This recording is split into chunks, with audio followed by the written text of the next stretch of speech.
Good morning students. Navankur डिजिलेशंस class में आप सभी का वेलकम है और मैं हूं सीमा साद। आज आपको मैं हल करवाने वाली हूं क्लास 8th के सोशल साइंस के लेसन 3 के क्वेश्चन आंसर, जिसका नाम है ब्रिटिश शासन के विरुद्ध संघर्ष। आज इसमें हम सबसे पहले हल करेंगे सही विकल्प को। तो सही विकल्प का जो पहला क्वेश्चन है वह इस प्रकार है कि कौन सा विद्रोह आदिवासी विद्रोह नहीं था। इसके ऑप्शंस हैं का बेल्लौर विद्रोह, खा भील विद्रोह, गा संथाल विद्रोह, घा है मुंडा विद्रोह। तो इसका जो सही आंसर है वह है बेल्लौर विद्रोह। दूसरा सही विकल्प का क्वेश्चन है कि सन 1857 ईस्वी के स्वतंत्रता संग्राम में निम्नलिखित में से किसने भाग नहीं लिया था। यानी इस क्वेश्चन में हमें यह बताना है कि 1857 का जो आंदोलन था उसमें इन चारों में से किसने भाग नहीं लिया था। पहला ऑप्शन है रानी लक्ष्मीबाई, दूसरा है तात्या टोपे, तीसरा बहादुर शाह जफर, चौथा है दिलीप सिंह। इसका जो सही आंसर है वह है दिलीप सिंह। थर्ड क्वेश्चन है अंग्रेजों की किस नीति के कारण भीलों ने विद्रोह किया था। इसके ऑप्शंस हैं का उद्योग नीति, खा कृषि नीति, गा धार्मिक नीति, घा राज्य में हस्तक्षेप। तो इसका जो आंसर है वह है खा कृषि नीति। अंग्रेजों की कृषि नीति के कारण भीलों ने विद्रोह किया था। अब हम आगे बढ़ते हैं और देखते हैं क्वेश्चन आंसर। तो जो पहला हमारा अति लघुत्तरीय क्वेश्चन है वह है कि सन्यासी विद्रोह का उल्लेख किस पुस्तक में मिलता है। इसका उत्तर है या आंसर है सन्यासी विद्रोह का उल्लेख बंकिम चंद्र चटर्जी की पुस्तक आनंद मठ में मिलता है। अगला क्वेश्चन है संथाल विद्रोह का नेतृत्व किसने किया था। संथाल विद्रोह का नेतृत्व सीधो तथा कान्हू ने किया था। उसके बाद थर्ड क्वेश्चन है बहावी आंदोलन के प्रवर्तक कौन थे। इसका आंसर है रायबरेली के सैयद अहमद बहावी आंदोलन के प्रवर्तक थे। अगला क्वेश्चन कोल विद्रोह कब और कहाँ हुआ था। यानी आपको यह बताना है कि कोल विद्रोह कब हुआ था और किस जगह पर हुआ था।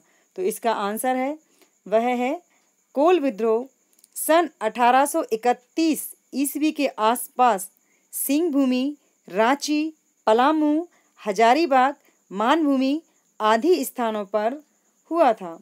नेक्स्ट क्वेश्चन है कि भारत के उन क्षेत्रों के नाम बताइए जहां सन 1857 ईस्वी का आंदोलन काफ़ी व्यापक था। यानी इस क्वेश्चन में आपको यह बताना है कि सन 1857 का जो आंदोलन था वह कहाँ पर ज़्यादा व्यापक हुआ था, किन क्षेत्रों में व्यापक था। इसका जो आंसर है वह इस प्रकार है कि सन 1857 ईस्वी का आंदोलन दिल्ली, अवध, रुहेलखंड, बुंदेलखंड, इलाहाबाद के आसपास के इलाकों, आगरा, मेरठ और पश्चिमी बिहार में काफ़ी व्यापक और भयंकर था। अब हम आगे बढ़ते हैं और देखते हैं दीर्घोत्तरीय प्रश्न। दीर्घोत्तरीय प्रश्नों का जो पहला क्वेश्चन है वह है कि भारतीय सेना के सिपाहियों में असंतोष फैलने के क्या कारण थे। तो इसका जो आंसर है वह इस प्रकार है कि भारतीय सेना के सिपाहियों में असंतोष फैलने के आंसर निम्नलिखित थे। पहला कारण नंबर 1 ब्रिटिश फौज में भारतीय सिपाहियों की तरक्की की कोई भी गुंजाइश नहीं थी। दूसरा है फौज के सभी उच्च पद अंग्रेज अफसरों के लिए सुरक्षित थे। तीसरा पॉइंट है भारतीय सैनिकों एवं अंग्रेज सैनिकों की आमदनी में अत्यधिक अंतर था। चौथा है कि अंग्रेज भारतीय सैनिकों को हे दृष्टि से देखते थे। हे दृष्टि मीन्स नफरत की निगाह से देखते थे। और उसके अगला पॉइंट है उस समय चर्बी वाले कारतूसों से हिंदू और मुसलमान सैनिकों की धार्मिक भावनाओं को बड़ा आघात पहुंचा। उसका नेक्स्ट पॉइंट है कि सैनिकों के इन कारतूसों के प्रयोग से मना करने पर उन्हें कठोर लंबी सजा दी गई।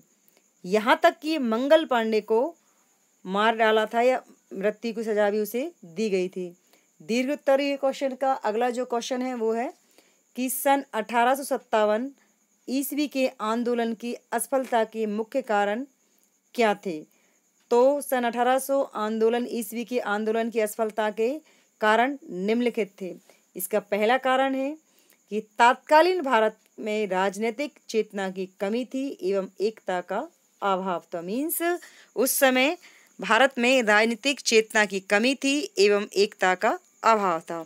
इसका जो दूसरा पॉइंट है कि आंदोलनकारियों द्वारा मुगल बादशाह को भारत का सम्राट मान लिया। थर्ड पॉइंट है विभिन्न आंदोलनकारियों में एकजुटता एवं आपसी तालमेल का अभाव। अभाव मीन्स होता है कमी।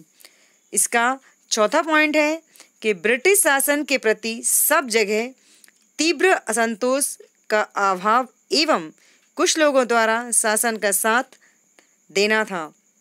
इसका पांचवा पॉइंट है विद्रोह का नेतृत्व राजाओं और जमींदारों के हाथों में होना था।